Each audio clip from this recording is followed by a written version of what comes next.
Hey friends, it's Robin. Welcome back to my channel. So today I am doing the next episode of my recent reads where I talk about the last 10 books that I read recently. I am going to warn you in advance that my cat is just over here losing her mind today. She needs all the attention for whatever reason, so if you hear meowing in the background, just ignore her. But I have another 10 books to talk about that I read recently. I have been reading a lot, so there's going to be quite a few of these coming, and it just makes it easier for me to talk more in depth about the books rather than trying to wrap up like 30 books at a time. So let's just get right into the wrap up. I have vlogs for a couple of these, so I will link them up above. The first one is The Long Game by Rachel Reed. I read this for 22 and 22, so that vlog will be linked up in the cards as well as in the description box, but I gave this one 5 stars. This is the follow-up to The Heated Rivalry, and this is everything. Absolutely everything that I wanted out of this sequel. This is following Shane and Isla, who are professional hockey players, and they are hiding their romance because they don't feel comfortable coming out in their career, and they have always been rivals, and so they know that announcing their relationship will kind of like take over their careers, and they don't want that to overshadow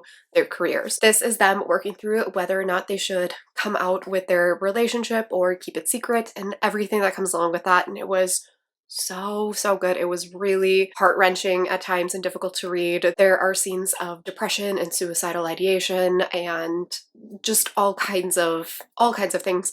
There is also like a forced coming out in here, so just some content warnings for that. But this is one of my favorite couples of all time. Their romance is just, it is everything. It is so sweet, and I love the way that they love each other. This was fantastic. It's definitely going to be a favorite of the year, so 5 out of 5 stars to that. I actually had a lot of 5 stars now that I'm looking at my list here. The next book that I read was a reread, and that was my reread of Tower of Dawn by Sarah J Maas. I have been slowly making my way through the Throne of Glass series again, and this is the one I was on. I gave this one 5 stars. I remember the first time that I read through this whole series, I put off reading this one for so long. I waited until like 5 days before Empire of Ash came out before I picked this one up because I absolutely hated Kale. Like, to this day, he's still one of my least favorite characters, but his arc in this book is so good. And like, I forgot how good it was when I reread this. I was like, dang, I have no idea how she pulled off that redemption arc, but this book is so good. After that, I read A Touch of Malice by Scarlett St. Clair. I had originally been putting this one off because I was trying to read this series in timeline order rather than publication order. So technically, I was supposed to read A Game of Retribution before this one, but A Game of Retribution doesn't come out until the last day of May, I think. And I had this on hold for my library, and I only had a couple days left on the hold, and I didn't want to have to like go back on the wait list. So I just decided to pick this one up, so I listened to this on audio.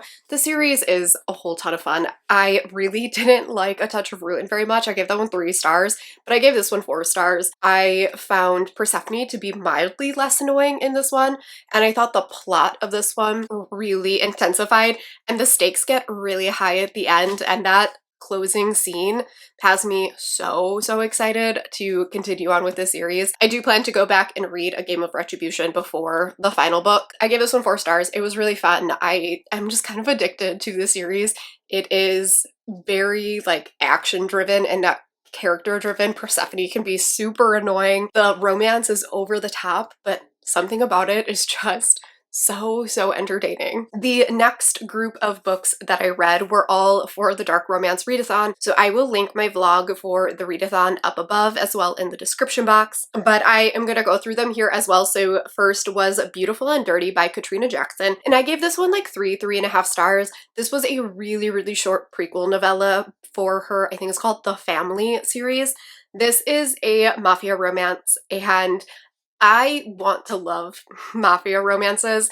There's the Mafia Romance Readathon coming up, and everyone seems to love mafia romance, but I don't know why. I just cannot get on with it. It's very similar to like motorcycle romances. There's just something about it that I don't vibe with. And that was the case in here. Like, I thought that Katrina Jackson's writing was super steamy. The connection was really good. But this had a lot of mafia drama in it, and I just don't care. And I don't know why. Like, I feel like it's something I should like, but I don't care. And so that kind of brought this one down for me. There's also a trope in here that I don't particularly love. It's a big spoiler, so I'm not going to say what it is, but it's not my favorite trope of all time, and so that kind of brought it down for me as well. But I do want to go and read more from this author because I did like her writing. I will say also, if you read this one on KU, there are some errors in the KU book. So there's a couple of like headers and sentences and words missing and things like that. So just a forewarning, if you're going to pick this up on KU, there are some errors in the file. So I gave that one 3.5 stars. And then after that, I read Damaged by Onley James, which is a novella between Moonstruck and Headcase. And I had kind of forgotten about this one until somebody on Instagram sent me a message and asked me if I had read it. And I was like, oh shoot, I need to go find it. Something weird happened with this one where it got taken off of Amazon and Goodreads because it was marked as not a book. And I don't know what happened there, but you can get this for free if you just Google the book. There is an entire like free library that a lot of authors have put some short novellas on that you can just download for free. I think it's through BookFunnel. That's how I got this one. I gave this one 4 stars, which makes it like my least favorite in the series, but this was still so good. So we are following the hacker Calliope's son. His name is Dimitri, and you actually learn more about Calliope, which was really cool because like you don't know much about her in the first 3 books, but you learn about why she started working with the Mulvaney family, and her son is also a psychopath, and it is his romance, and this ties directly into Headcase. So you don't need to have read this one before going into Headcase, but I do recommend it because when you open up Headcase, this scene is right at the beginning and you wouldn't know these 2 characters if you didn't read the novella. So it's not 100% necessary, but I would highly recommend reading this one first. They do come up quite a bit in Headcase. So I gave this one 4 stars. It was really fun. It was really short. It was super possessive. Just classic necessary evils. After that, I read Savior by Fiona Cole, and this is the 3rd book in the Voyeur series, and this was another one that was like my least favorite. I gave this one 3.5 stars. And this one it didn't give me the same feels as the first 2. Part of it in this one, our hero is a big business guy, and he lost one of his sisters to sex trafficking, and now he uses like a little portion of his business to monitor the dark web for the sale of women. That is how he meets our heroine. Our heroine is without money. She has hit rock bottom. She is desperate. She has no money for food, and she decides to sell her virginity for $10,000 to get her out of her current situation. And our hero ends up saving her and gives her a job and a place to stay. And the 2 of them have a reluctant romance. There's a pretty big age gap between them. And because of that, he is always trying to push her away. He knows that there is a power imbalance, and so he just keeps doing things to push her away, and he is such a jerk to her. He does such terrible things. He says mean things. He puts her in uncomfortable situations. When their relationship turns, he did not do enough groveling for me to forgive him.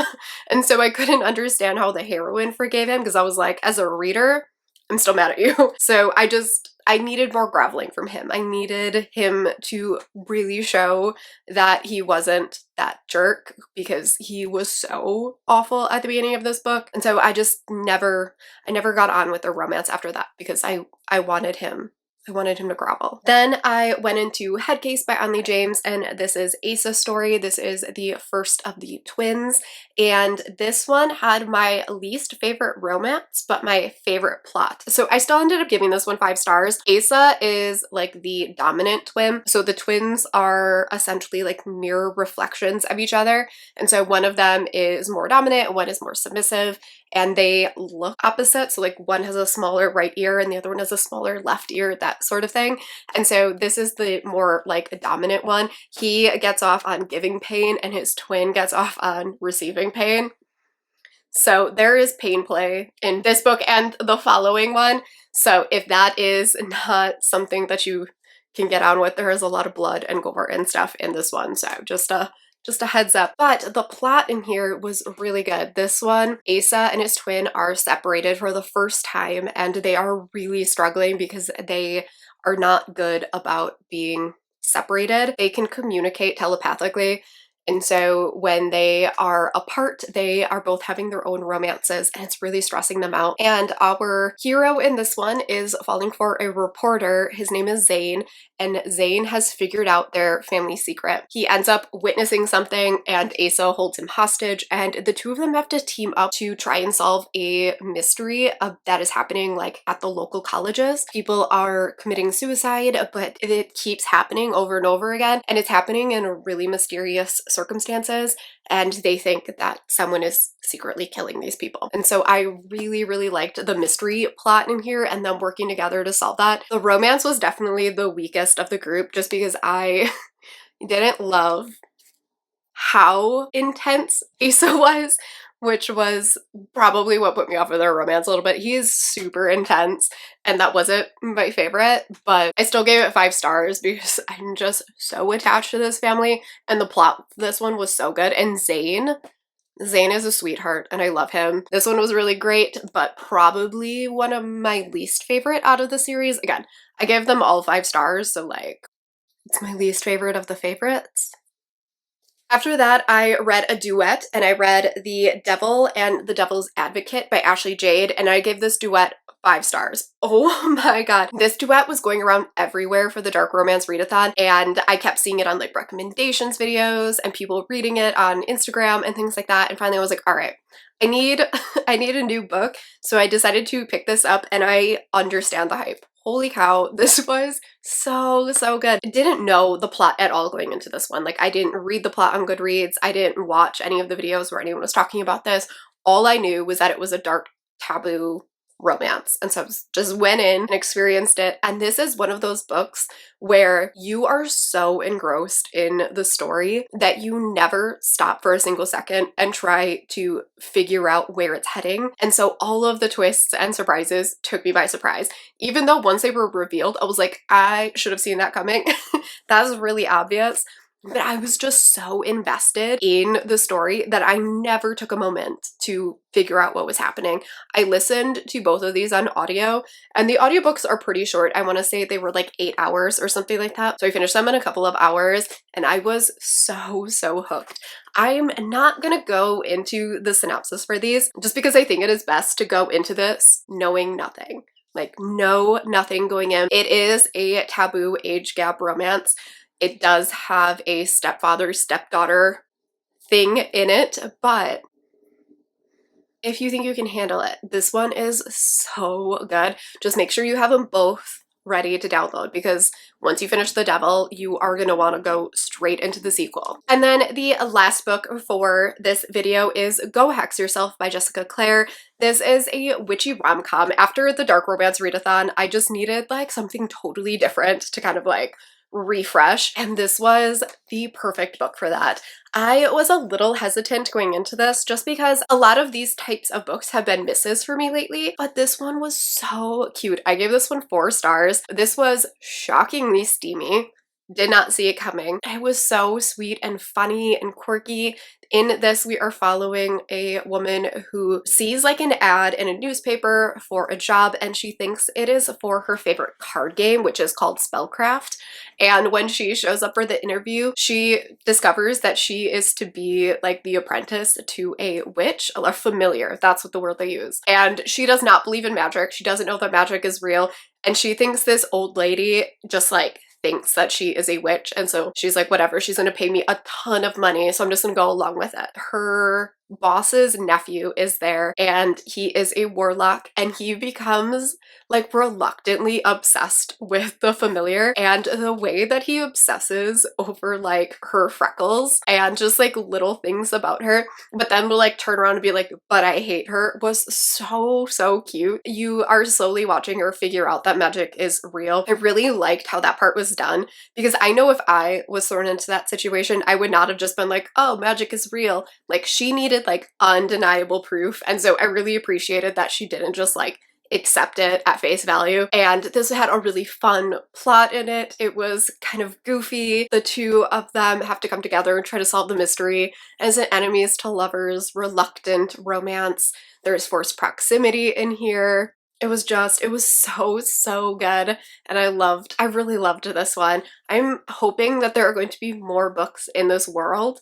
I don't know who we would follow, but I thought that the like magic and world in this one was really unique and fun, and I would totally read more books set in this world. So that is it for this video. That is all of the books that I have read recently. I have actually read more books since this, but I am going to use that for my next round of recent reads. So let me know what you've read recently. Let me know if you are on a bit of a hot streak or if a lot of your books are duds. I have read so many 5-star books recently that I'm a little scared to try and pick my favorites of the year, and it's only April. So that's a little nerve-wracking, but I will catch you all in my next video.